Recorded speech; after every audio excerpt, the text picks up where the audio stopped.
다니엘 3장 3절부터 8절부터 18절까지 말씀입니다. 네, 우리 한 절씩 저랑 같이 교독하도록 하겠습니다. 제가 먼저 8절 읽겠습니다. 그때에 어떤 갈대아 사람들이 나와 유다 사람들을 참소하니라.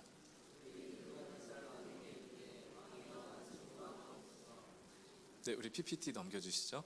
10절입니다. 왕이여, 왕이 명령을 내리사 모든 사람이 나팔과 피리와 수금과 사면금과 양금과 생황과 및 모든 악기 소리를 듣거든 엎드려 금신상에게 절할 것이라.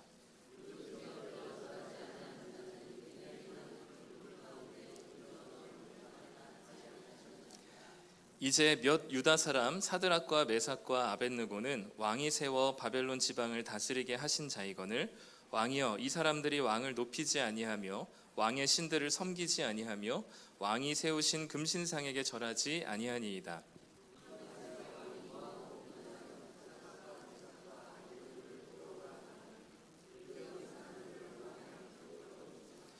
느부갓네살이 그들에게 물어 이르되 사드락 메삭 아벳느고야, 너희가 내 신을 섬기지 아니하며 내가 세운 금신상에게 절하지 아니한다 하니 사실이냐?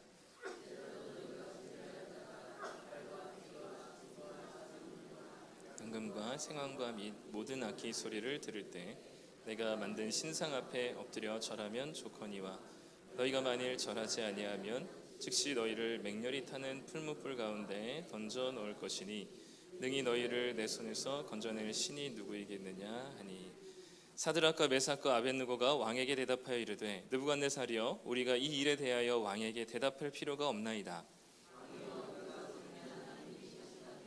우리를 맹렬히 타는 불못불 가운데서 능히 건져내시겠고 왕의 손에서도 함께 읽겠습니다. 그렇게 하지 아니하실지라도 왕이여, 우리가 왕의 신들을 섬기지도 아니하고 왕이 세우신 금신상에게 절하지도 아니할 줄을 아옵소서. 아멘. 이 시간에는 지난주에 광고 드렸던 것처럼 오늘 청년부를 담당하고 계신 우리 김기호 목사님께서 나오셔서 세상을 이기는 믿음이라는 제목으로 함께 말씀 나눠주시겠습니다. 우리 나오실 때 우리 박수로 환영하도록 하겠습니다.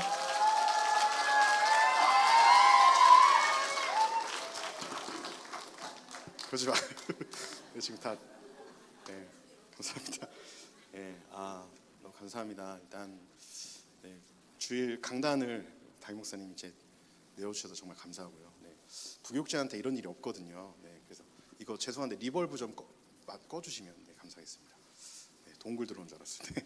네, 예, 감사하고요. 우리 청년들이 정말 자진했습니다. 누가 제가 시키지 않았고요, 협박하지 않았는데 청년들이 진짜 하나님과 또 교회와 공동체, 청년 공동체 사랑하는 마음으로 준비했거든요. 그래서 참 감사하고, 그래서 저도 이제 우리 성도님들 포함해서 청년들에게 어떤 말씀을 좀 전해야 할까, 이게 쉽게 오는 기회도 아닌데, 그래서 무엇보다 이제 우리 청년들이 세상을 이제 살아가는 그리스도인으로서 어떻게 하면 세상을 이길 수 있는지 그거에 대해서 한번 살펴보려고 합니다. 그래서 오늘 설교 제목은 세상을 이기는 믿음인데요.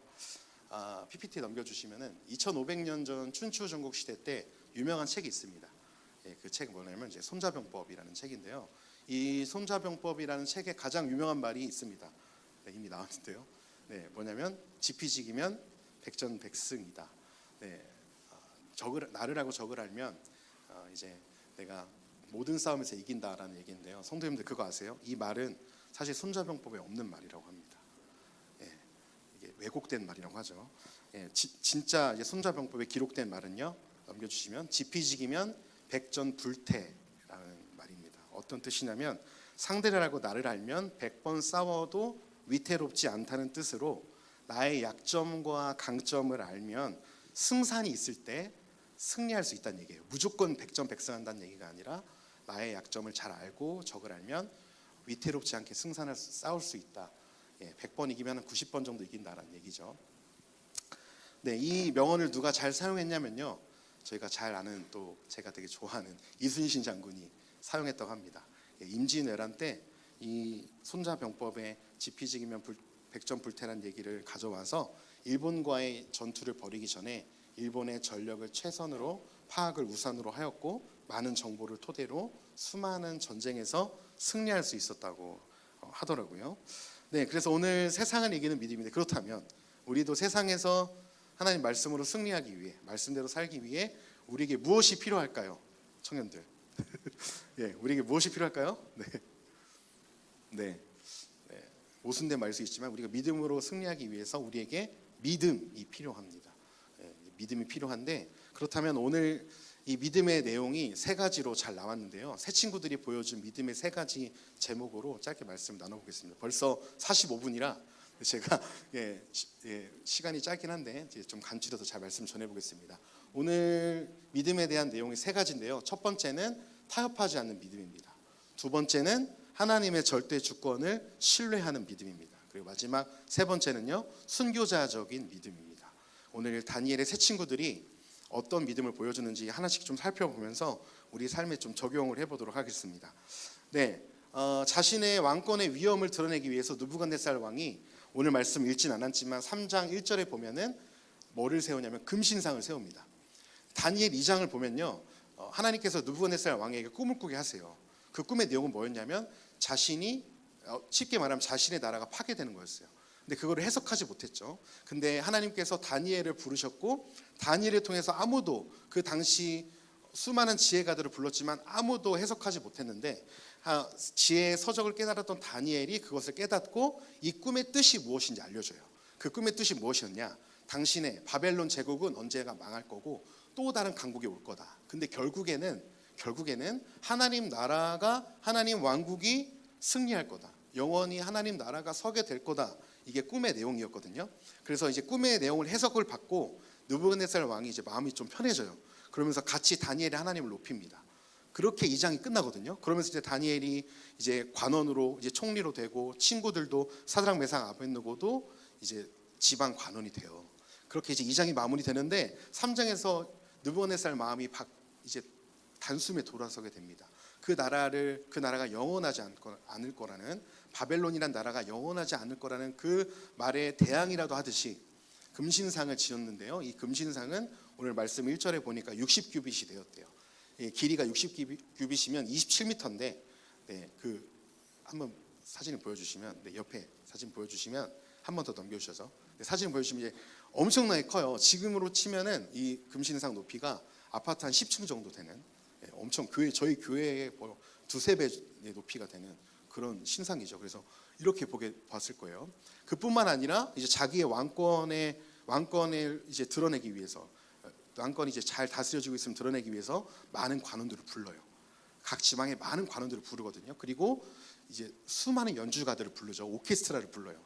그러니까 자기 취임식 같이 자기 왕권이 건재하고 영원할 것이라는 것을 알리기 위해서 이렇게 낙성식을 차리게 됩니다. 그 자리에 지금 오늘 누가 참여됐냐면 사드락과 메삭 아벳느고, 다니엘 친구가 참여됐어요. 그렇다면 궁금한 게 하나 있는데, 그럼 다니엘은 어디 갔을까요? 전 이게 좀 궁금하더라고요. 다니엘은 어디 갔을까? 다니엘은 2장 49절에 보니까 왕궁에 있었다고 이야기합니다. 왕궁에 있었고요.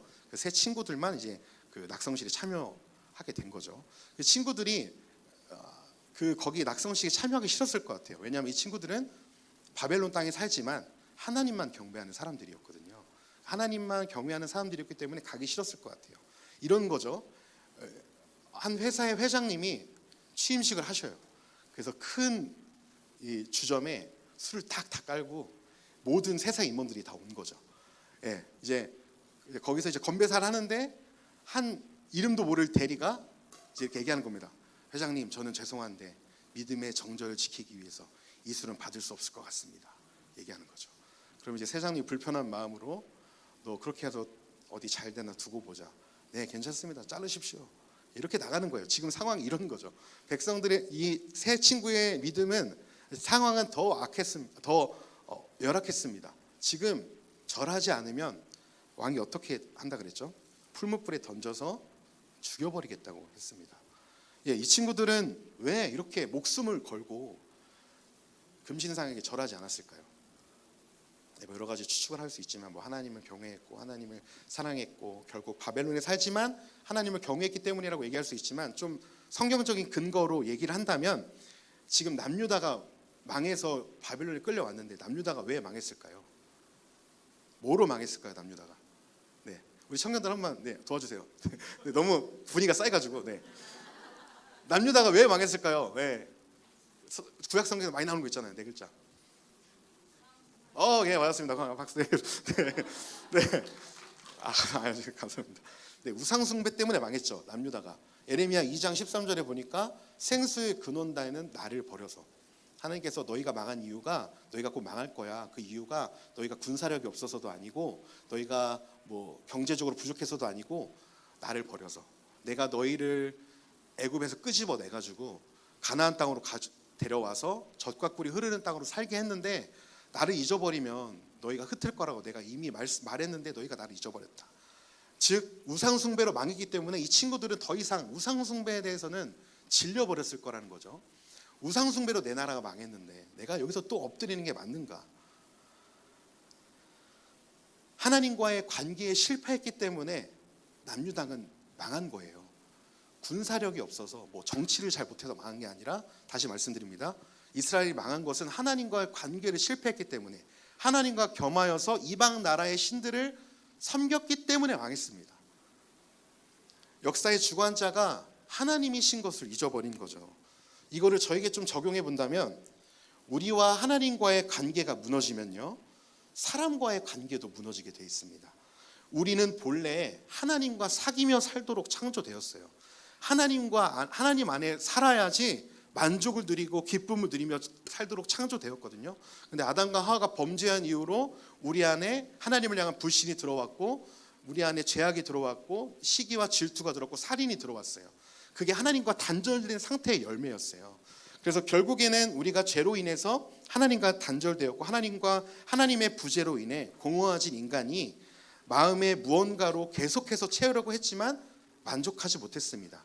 돈으로도 재물로도 명예로도 사람으로도 그 공허한 마음은 채워지지 않았어요. 우리는 이 남유다가 망해서 이렇게 포로로 끌려온 이 백성들 다니엘의 배경을 보면서 우리가 알아야 될 것은 보이는 게 다가 아니다. 다니엘이 말하는 건 그거예요. 너희가 보고 있는 게 다가 아니다. 보이지 않는 하나님이 계시는데 그 보이지 않는 하나님이 세상을 창조하셨을 뿐만 아니라 세상을 다스리시고 여전히 운행하시는 분이라는 것을 다니엘은 말하고 있습니다. 보이는 느부갓네살이 보이는 다리오 왕이 너에게 너의 삶의 목적을 이루는 그런 왕이 아니라 그들에게 굽신거려서 너희의 삶이 평탄해지는 게 아니라 보이지 않는 하나님 앞에서 우리가 그분 앞에 경외하며 살아갈 때 진짜 그분의 흥왕하는 나라를 경험하게 된다는 것을 다니엘은 이야기하고 있습니다. 그렇기 때문에 우리 친구들은 타협하지 않을 수 있었어요. 우리가 지금 바벨론에 살지만 우리의 인생은 우리의 목숨은 하나님이 다스리신다.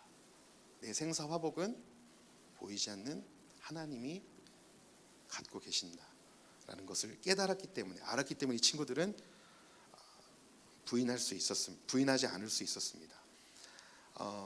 우리 청년들 제가 요즘 신방하고 있는데요. 상반기 때 세 보니까 꽤 많은 청년들이 신방했더라고요. 근데 이제 제가 이제 재밌게 들었던 얘기는 이제 대학생 청년들도 너무 재밌게 듣고 이제 직장인 청년도 재밌게 들었는데 제가 이제 직장 생활을 예전에 뭐 그 알바하려고 노가다 한 거 말고는 직장 생활을 해본 적이 없어서 듣는 게 너무 재밌더라고요. 어떻게 살아가는지.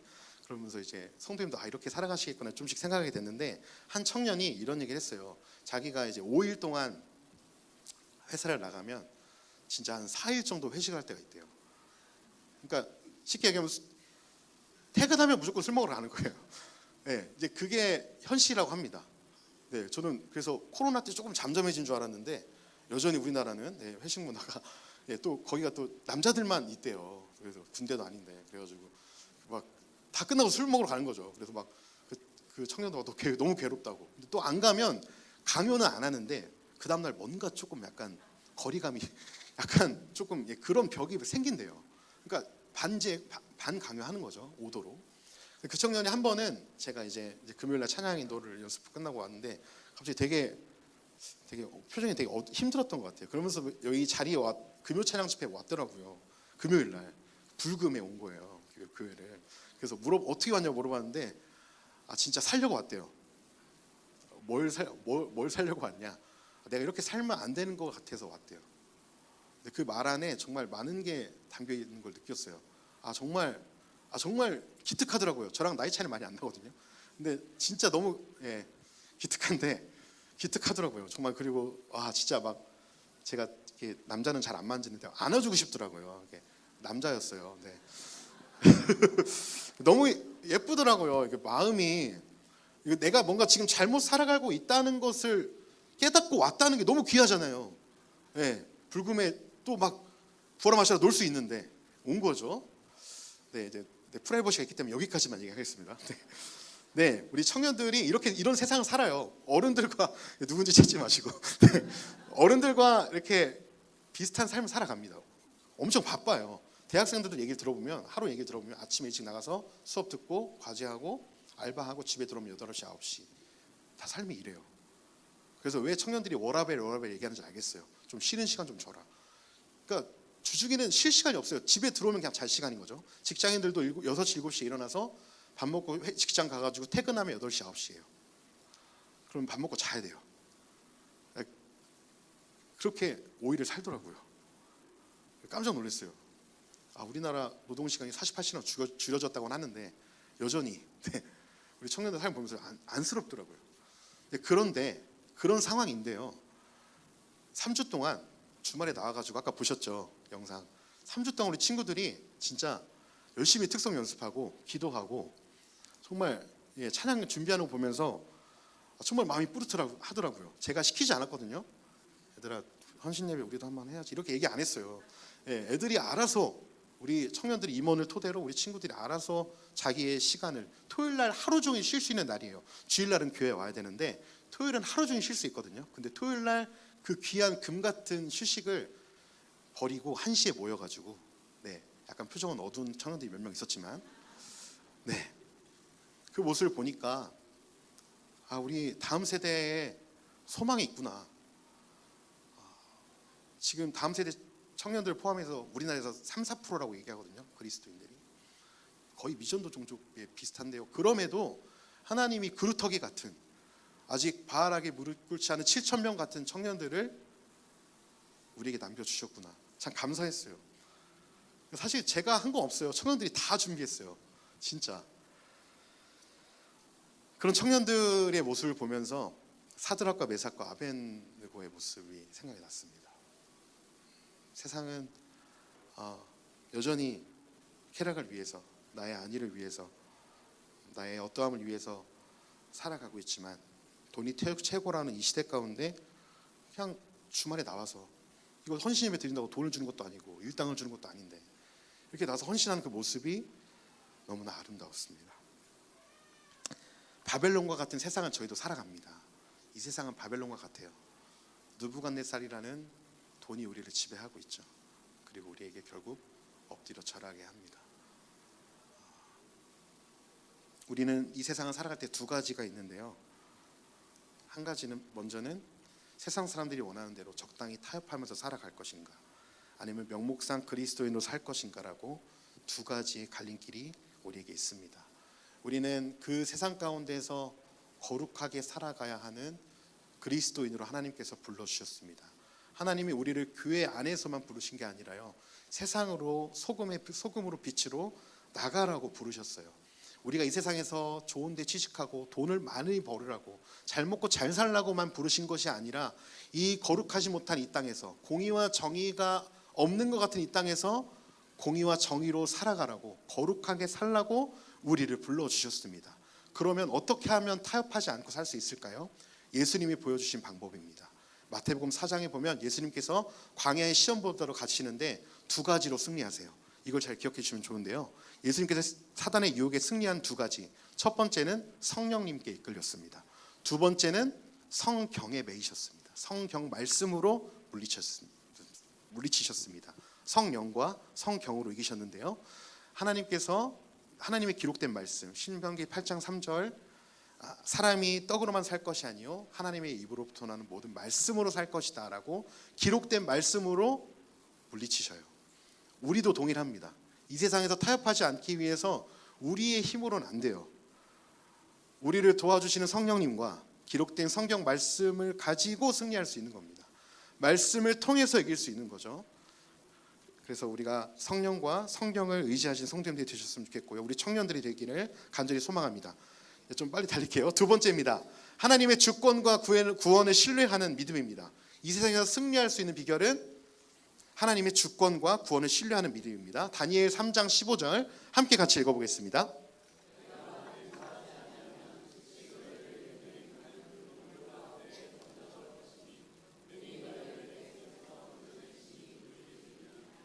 네, 느부갓네살이 이 친구들에게 도전합니다. 너희를 능히 누가 구원하겠냐? 나는 지금 너희의 목숨을 쥐고 있는데 과연 너희 하나님이 그 불못불에서 살릴 수 있을까? 물어보는 거죠. 그랬더니 다니엘 세 친구들이 이렇게 기다렸다는 듯이 고백합니다. 17절 함께 읽어보겠습니다. 왕이여, 우리가 섬기는 하나님이 계시다면 우리를 맹렬히 타는 풀무불 가운데서 능히 건져내시겠고 왕의 손에서도 약간 좀 하나님을 의심하는 것 같은데요. 개역 개정이 조금 그 번역이 아쉬워요. 하나님이 계시다면보다 원문을 좀 그대로 번역을 하면 하나님은 반드시 살아 계시기 때문에 우리를 그 뜨거운 용광로에서 능히 건지실 수 있는 분입니다. 다시 말씀드릴게요. 하나님은 살아 계시기 때문에 우리를 그 뜨거운 용광로에서 능히 건져내실 수 있는 분이라는 거죠. 자기의 목숨이 느부갓네살 왕에게 달린 게 아니라 하나님께 달렸다는 것을 알았어요. 내가 죽어도 하나님 뜻이고 나를 살리셔도 하나님이 살리실 거다. 나를 죽이셔도 하나님의 품에 갈 거고 나를 살리셔도 하나님이 나를 살리실 거다.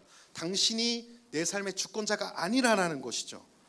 예수님도 하나님에 대해서 이렇게 설명하셨어요. 마태복음 10장 28절 함께 읽어보겠습니다.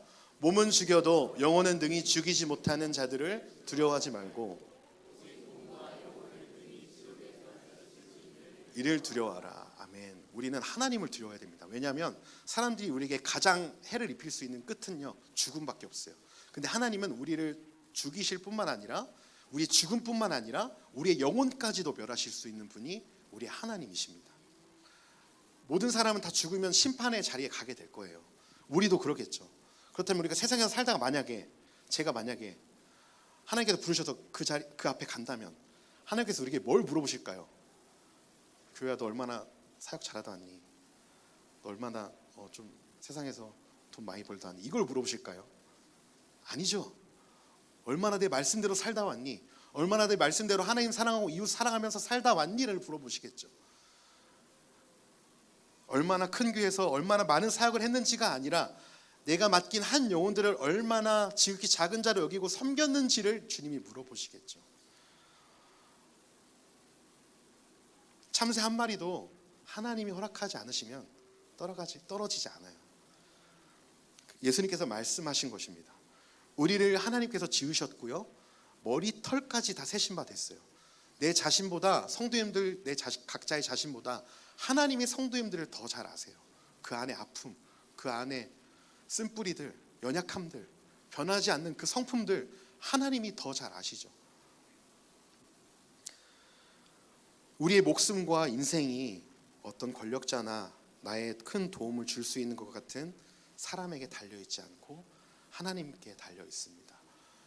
우리 이 말씀은 우리 청년들이 더 크게 읽어줬으면 좋겠는데요. 잠언 16장 9절 함께 같이 큰 소리로 읽어보겠습니다. 사람이 여호와시니라. 아멘. 우리 청년들의 삶도요, 하나님이 인도하십니다. 우리가 계획하고 열심히 준비하지만 하나님은 그의 걸음을 인도하시는, 우리가 아무리 준비하고 애써도 하나님이 열어주셔야 가는 거죠. 우리가 아무리 애쓰고 노력해도 하나님이 열어주시지 않으면 못 갑니다. 이 말씀이 그 말씀이에요. 이게 지혜죠. 우리의 걸음을 인도하신 분이 누군가, 우리의 지혜의 근원이 누군가, 그걸 아는 것이 지혜라고 잠언은 이야기합니다. 대학 청년들의 가장 큰 고민이 뭘까요? 뭘 것 같으세요? 아직 보여주지 마시고. 대학 청년들의 가장 큰 고민이 1위가 뭘까요? 청년들이 대답하면 안 되고요. 어른들이.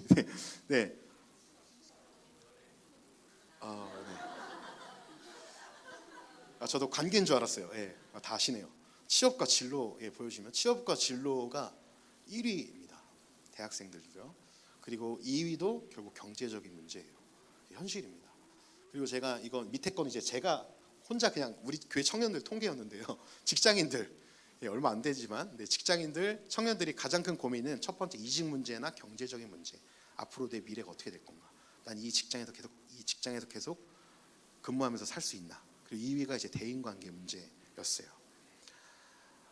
지금 이 나라에서 얘기하는 젊은이들의 그 앞날과 전망은 어둡습니다.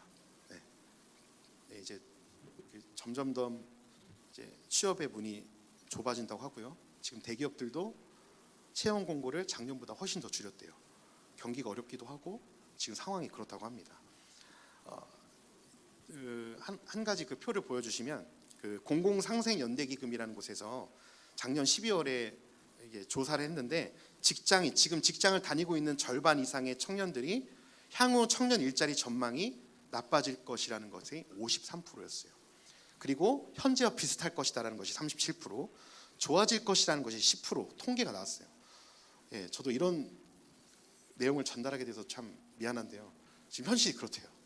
너무 취업문이 좁고 여전히 우리나라는 학벌주의, 또 지인들을 채용하는 여전히 그래도 아직은 금수저여야 된다. 그래도 부모를 잘 만나야 된다. 개천에서 용나는 시대는 끝났다. 어떻게든 대기업에 들어가서 7, 8천, 1억씩 연봉 모아서 40까지 다니더라도 그렇게 모아놓고 나중에 그래야 노후가 보장된다. 이거 누가 얘기하는 거냐면 제 친구들이 벌써 얘기하는 거예요. 그런 얘기를 하더라고요. 지난 대학 모임에 갔더니 술을 다 이미 제가 이제 목사인 거 알거든요. 다 막 장로님 권사님들 아들이에요. 근데 다 술을 이미 깔아놓고 야 규야 기도 좀 한번 해달라고 해서 네. 그래서 일단은 그 친구 사업터에서 기도는 했는데 그래서 어쨌든 그 친구들이 얘기를 하더라고요. 야 그래도 어떻게든 사업을 하든가 해서 우리는 돈이 많아야 좀 벌써 노후 걱정을 하더라고요. 지금 35밖에 안 됐는데 그 친구들이 그렇게 얘기를 하더라고요. 세상은 그렇게 얘기합니다. 돈이 있어야 노후가 보장된다고. 그래도 집이 있어야 된다고 얘기를 하죠. 근데 성경은 우리의 걸음을 인도하는 분, 우리의 인생을 주관하는 분이 여호와 하나님이라고 얘기합니다. 저는 성경이 진리라고 믿습니다. 성도님들 마음에 재정 때문에, 관계 때문에, 미래 때문에 은퇴하셔도 너무 젊죠. 요즘은 그것 때문에 두려우실 수 있어요. 그런 상황 가운데 노인 성도님들도 계실 것 같아요. 그런데요, 하나님께서 기억하실 것은 지금까지 우리를 먹이시고 입히셨어요. 그렇다면 그 하나님이 앞으로도 우리를 먹이시고 입히실 겁니다. 할렐루야. 그 하나님을 신뢰하는 거죠. 그 하나님 붙들고 보이지 않지만 믿음의 길을 걸어가는 겁니다. 마지막 세 번째는요, 순교자적인 믿음입니다. 다니엘 친구들의 순교자적인 믿음의 고백, 3장 18절 함께 같이 읽어보겠습니다.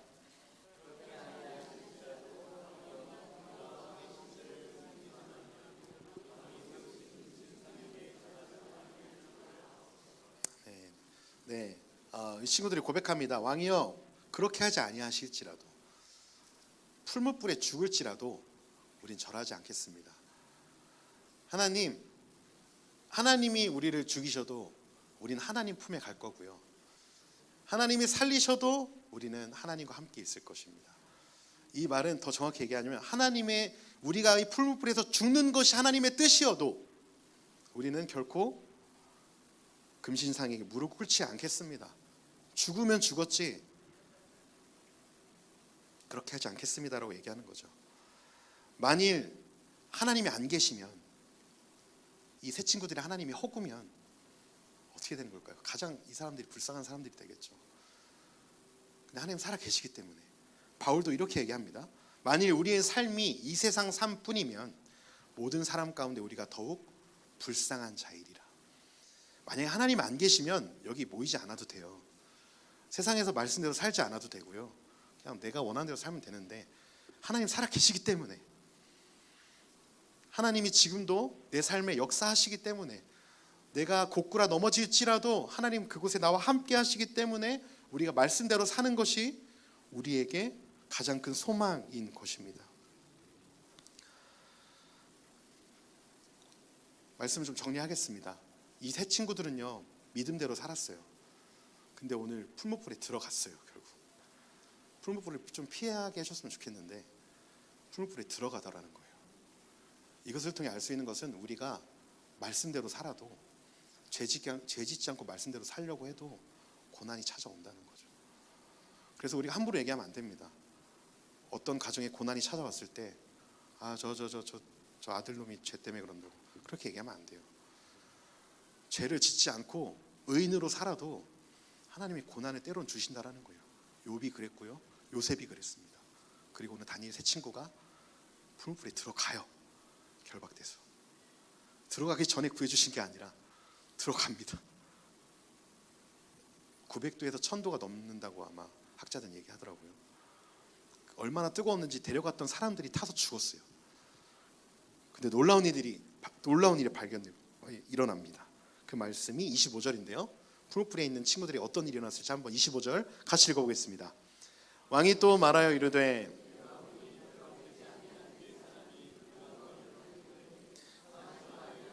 그 넷째의 모양은 신들의 아들과 같도다 하고. 아멘.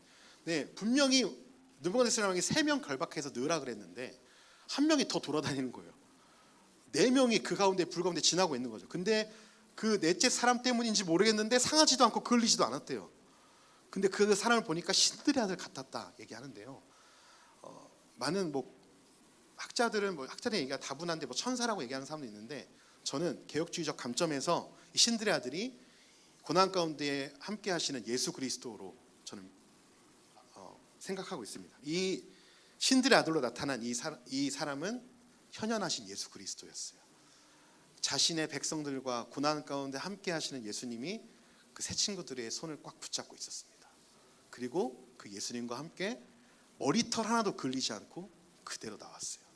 그리고 그 느부갓네살 왕으로 하여금 다시금 그 세 친구의 하나님을 경배하도록, 이 친구들이 하나님을 업신 여겼다가는 쪼개버리라는 조서를 내고 하나님을 경외하도록 만들어 버리십니다. 고난 가운데 중요한 것은요, 그을리지 않고 아무것도 타지 않고 나오는 것보다 성도님들께서 고난의 터널을 지나실 때 제일 중요한 것은 예수님이 그곳에 함께 하신다는 사실이에요. 그게 기적입니다. 예수님이 우리를 붙드시는 거, 예수님이 우리를 위해 기도하고 계신 거, 예수님이 우리의 죄를 사하셨을 뿐만 아니라 우리의 삶을 여전히 함께 하고 계신다는 거. 내가 사망의 음침한 골짜기를 다닐지라도 해를 두려워하지 않을 것은 주의 지팡이가 나를 안위하시기 때문에 우리는 두려워하지 않을 수 있는 겁니다. 기억하십시오. 우리 삶에, 또 청년들의 삶에도 고난이 찾아올 거예요.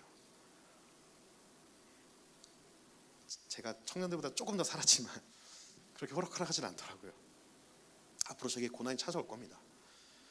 근데 그때 기억해야 될 게 있어요. 예수님이 우리와 함께 하신다는 사실이요. 그분이 우리를 오른손으로 붙들고 계시다는 사실이요. 저도 청년 시절 때 힘들었었던 때가 있습니다. 가정에 또 재정으로 힘들었을 때가 있었어요. 제가 또 군종하고 열심히 군대에서 하고 왔는데, 일하다 왔는데 이제 집이 형편이 어려워지고 학교도 갈 수 없을 정도로 재정이 좀 힘들어졌을 때가 있었어요.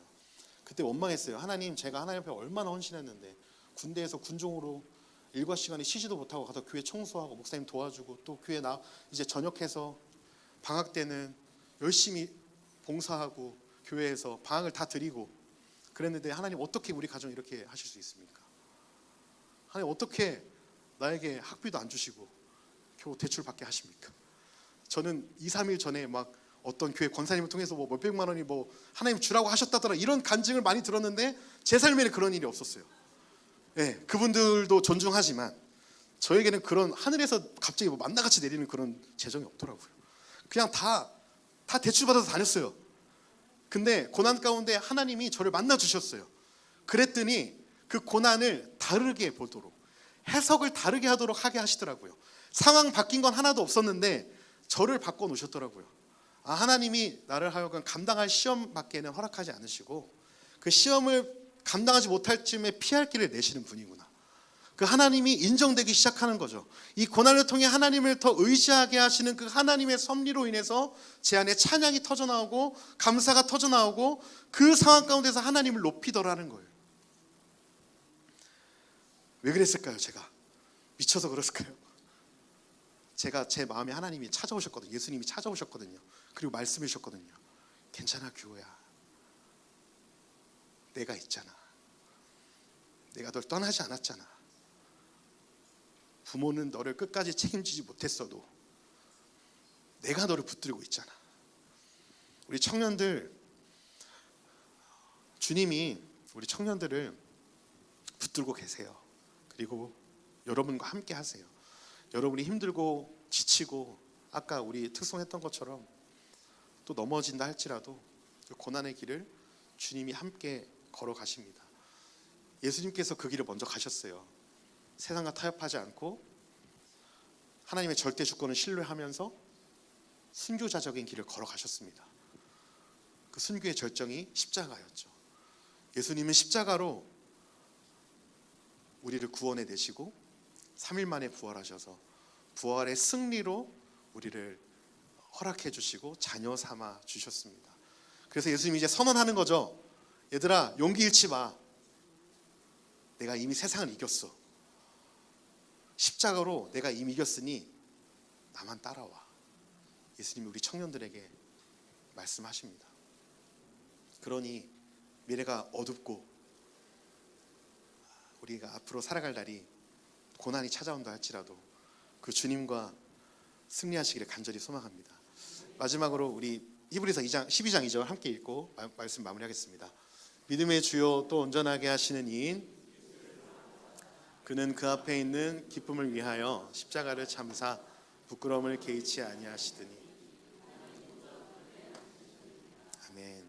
믿음의 주라는 것은요, 믿음을 만든 분이란 얘기예요. 믿음의 길을 누가 만들었냐? 예수님이 만드셨습니다. 그 믿음을 온전케 하시는 분도 예수님입니다. 예수 그리스도를 바라보십시오. 세상에서 승리하기 위해는 우리의 힘으로 할 수 없습니다. 우리를 도와주실 수 있는, 능히 시험에서 도와주실 수 있는, 우리와 함께 체감하실 수 있는 그 고난을 함께 걸어가시는 예수님을 의지하기 시작할 때, 우리가 그 주님을 묵상하기 시작할 때 우리는 결국 세상에서 승리하게 될 줄 믿습니다. 또 죄로 인해 넘어진다 할지라도 예수님과 함께, 성령님과 함께 일어나서 그 말씀으로 다시금 승리하시는 우리 청년들과 우리 나중에 모든 성도님들 되시기를 간절히 소망합니다.